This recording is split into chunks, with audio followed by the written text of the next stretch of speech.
بسم اللہ الرحمن الرحیم۔ حضرت ابن عباس رضی اللہ عنہما نبی صلی اللہ علیہ وآلہ وسلم سے روایت کرتے ہیں کہ آپ نے فرمایا، لیلۃ القدر کو رمضان کی آخری 10 راتوں میں تلاش کرو، آخری 9ویں، 7ویں اور 5ویں رات میں۔ سنن ابو داؤد حدیث نمبر 1381۔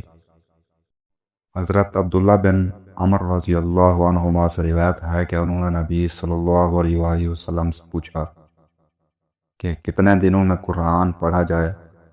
آپ نے فرمایا 40 دنوں میں، پھر فرمایا 1 مہینے میں، پھر کہا 20 دنوں میں، پھر کہا 15 دنوں میں، پھر کہا 10 دنوں میں، پھر کہا 7 دنوں میں، اور 7 سے کم نہیں کیا۔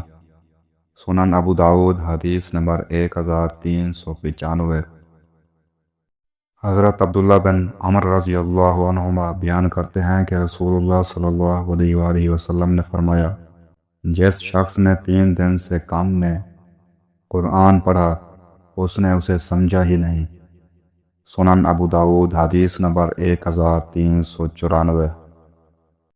عبد الرحمن بن یزید بیان کرتے ہیں کہ میں نے حضرت ابو مسعود رضی اللہ عنہ سے پوچھا جب کہ وہ بیت اللہ کا طواف کر رہے تھے۔